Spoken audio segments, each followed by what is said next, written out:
So far this morning, we've heard from Lola and Paul and obviously our panellists here, and we've heard about the aspects around legislation, where we need to go, how we need to improve, and the scope, particularly of this Transparency Supply Chains Clause, Section 54, and the work that Lola and others are advocating to try and improve and extend those powers. What does punitive measures look like?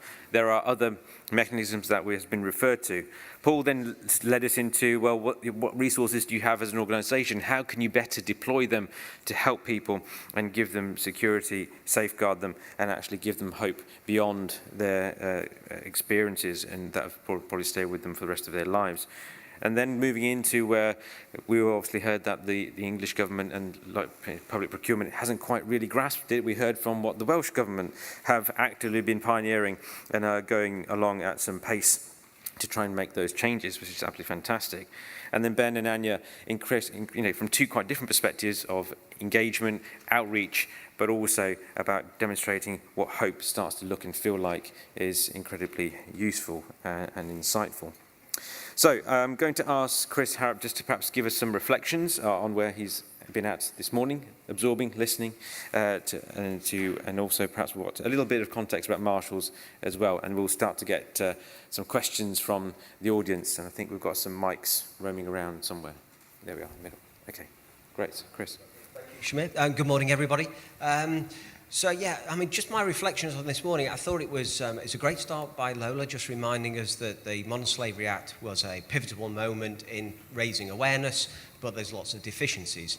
And then the really good thing for me was what Paul then started talking about victims, because this isn't about statements, it's not about pieces of paper, it's not about partnerships and logos and all those other things that kind of corporate PR people tend to get really excited about. This is about going into supply chains, finding, fixing, and needing to work with the right partners to kind of take those victims out of the appalling situations they're in and get them back into society. So, it's good to then start to focus on that. The work that Hope for Justice do, and we've been working with Hope for Justice at Marshalls now for over 2 years, in India, in China, in Vietnam, and most importantly, I think, and quite shockingly, in the UK.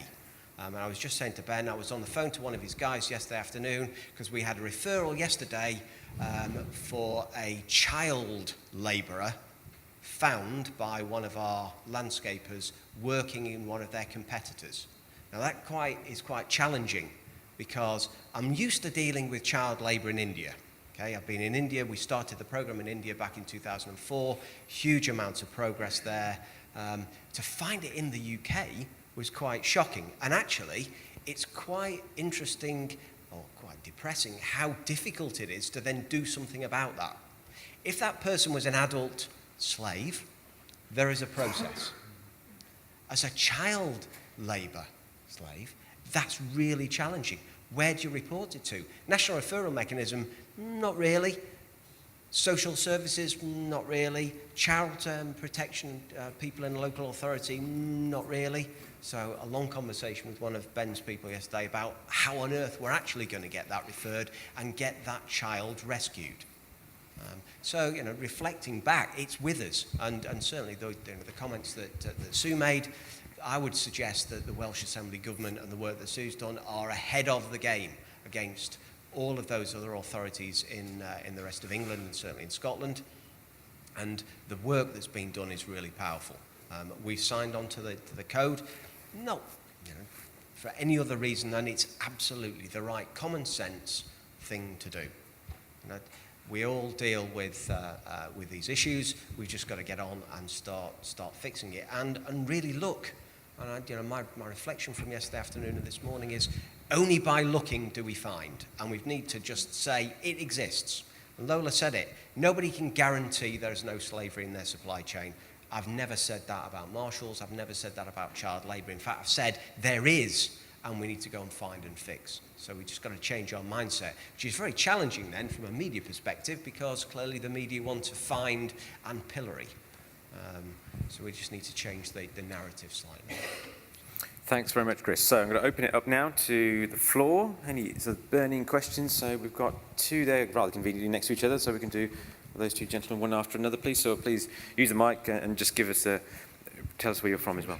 Hi, Jim McClelland, Sysmeme. I think we heard last night the idea that the Modern Slavery Act and compliance is not an event but a process, and we've heard Lola this morning flag up complacency and fatigue only 3 years in. So my question is, what or who is going to lead and continue to drive the modern slavery agenda forward? Could be consumer pressure, digital systems, policy legislation, public, private, third sector, law enforcement. But where is the engine of change? Where is the momentum coming from going forward? Great, and if we can go to the gentleman next to you, I believe he had his hand up as well, then we'll let the panel respond. Hi, Dave Knight, representing CARES. It's mainly a question for Ben. Looking at the economic driver in the example that you gave earlier, would it have been possible for the client to take a kind of pragmatic view and said, well, this is too good to be true, it's too cheap to be real?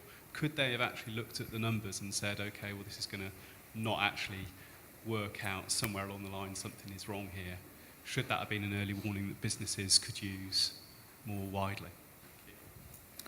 Great, so thank you. So they're really there in terms of where's the leadership going to come from in the context of all these aspects that are kind of being played out before us and different drivers and different opportunities, but perhaps also more broadly in terms of your point there, Dave, about the supply chain pressures. Absolutely, and what is the role, responsibility of the various actors in those supply chains to perhaps reflect and understand, well, what we're asking for is not achievable.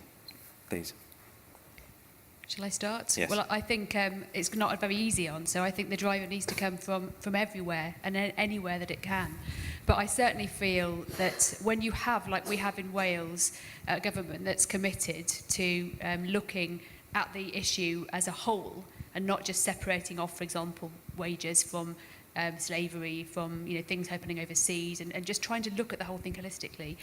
One of the things that we have in Wales is fairly recent. In fact, it came out the same year as the Modern Slavery Act, another act called the Wellbeing of Future Generations Act. I was very sceptical when it first came out because it didn't seem to have very many teeth. It just had a lot of goals and objectives where we all had to take into account when we were doing any policy making.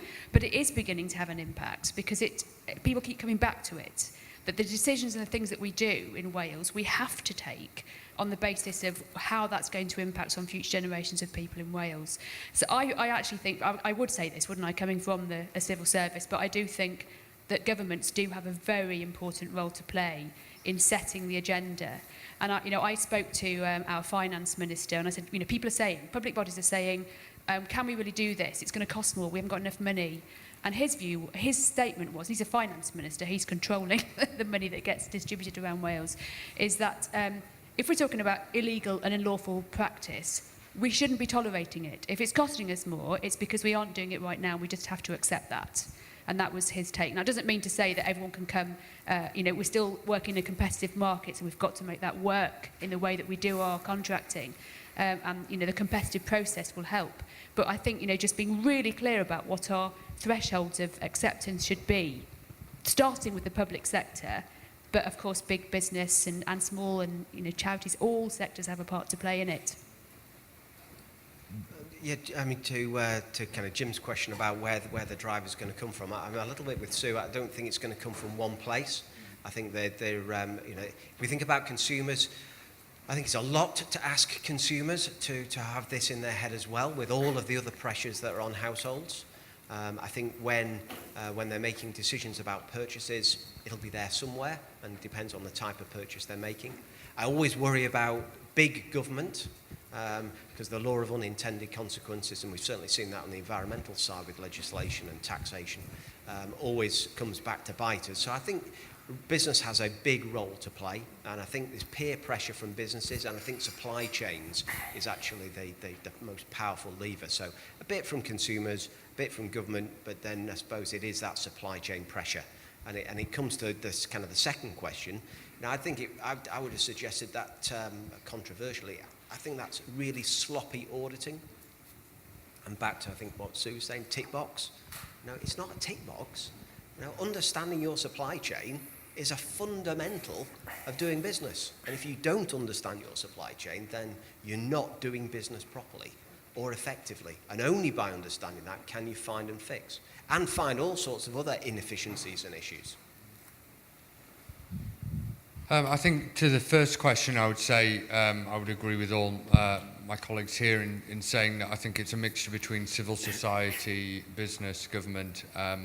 A few weeks ago, I was in Southeast Asia with one of the largest banks in Southeast Asia, and they've been leading the way on environmental issues, assessing the impact on their investments. They now are turning towards modern slavery. Actually, not because there is Section 54 or because they're legally obligated to do so, but actually because as moral leaders, they actually want to do the right thing. And I think it's incumbent on us as individuals, whether we are represented as a consumer, a business, a government, that we drive this forward. The momentum is with us, and so making sure that we're looking after our own modern slavery statements and going beyond that and doing more than just the bare minimum. So I think we've made some great steps forward, but there is far more to be done. Now, in answer to your question, sir, I think the pricing point is absolutely something that businesses should be looking at. And I have to say, we've enjoyed a very fruitful relationship with Marshalls, because one of the things I deeply respect about Marshalls is their commitment to deep diving into their supply chain and the rigor that they, which I actually can't talk about in its entirety, but the rigor that Chris and his team have put into place to take this issue seriously is actually is admirable. And I actually don't know many businesses that are committing their resource in the way that Marshalls are.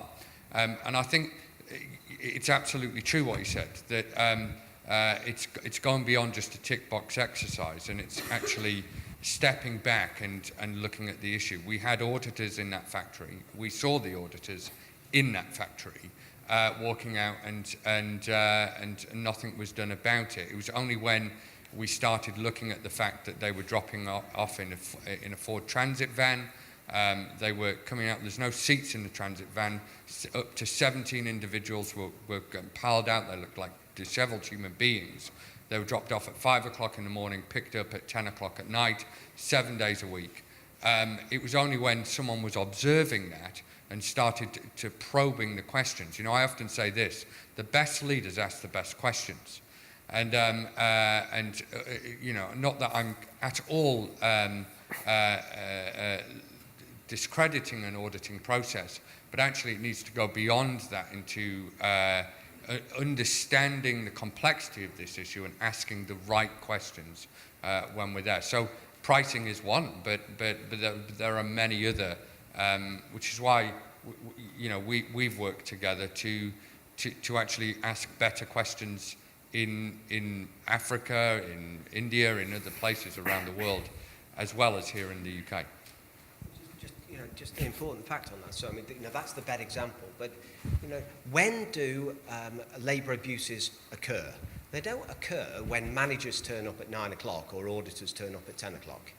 Labour abuses occur 5:30 in the morning, 6:30 in the morning. What have we got as businesses? We've got deliveries going into all of those, from a construction perspective, all of those sites. So our drivers see what goes on those sites more than any of those auditors or managers will ever see.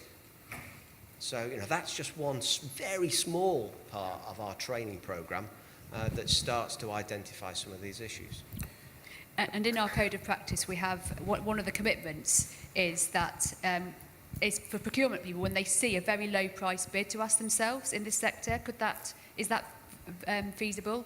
Now, we've got quite a lot of, in Wales, quite junior procurement people who, they just would see what's in front of them. It's a paper exercise. So it's challenging. It's asking people to get beyond what's in front of them. And we've got other people. I was just hearing just this week of a procurement officer was managing a waste management contract. She went on site. She just didn't feel comfortable about the workers not making eye contact with her. In the past, she'd have just thought, this is not my business to get involved. I've got my, set of performance indicators. I'm here, whatever. Now she understands that she's got to do something about that piece of information. So it's both sides. It's asking the right questions about the paperwork within an organisation. It's also about having your eyes and ears open. And then the whistleblowing commitment we have. You know, it's your responsibility in empowering people to speak and take action. Thank you very much. So, very conscious of the time. I'm conscious there's a gentleman there with a mic, so if you can be very, very concise with your question. I'll try. So this is a question about blind eyes and corporate veils, and I apologise in advance, but that's where we are. A really significant problem that I've come across the last few years has been convincing general counsel and lawyers within big international organisations to voluntarily accept responsibility for the welfare of people deep within their supply chains. And we talk a lot about the development of the legislation over the last 7 or 8 years. Equally important has been the development of the case law, starting from Chandler and Cape and moving upwards towards Vedanta, etc., which very clearly sets out that if a company goes above and beyond its strict legal duties towards vulnerable workers in their supply chain, they may then be held liable for those abuses. Whereas if they look the other way, they will essentially get away with it. And that is sort of where we are with the law. And so it's, you know, essentially we're appealing to the better angels of corporate nature and saying you should be going above and beyond, where they say, well, A, legally, why should I? And B, are my competitors doing it? And the answer to that, of course, is often no. So what sort of narrative do you think we need to put together to convince particularly the lawyers within organisations that they should be voluntarily accepting that responsibility, that risk, and potentially that liability? I think, just very quick, brand value. Say again? Brand value, corporate reputation and brand value.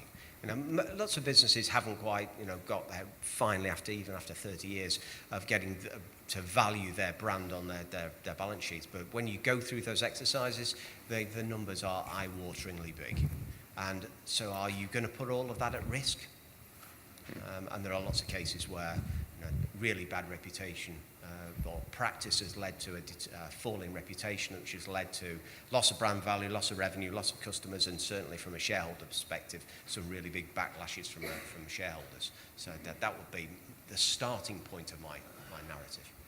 Great. So I'm very, very mindful of the time.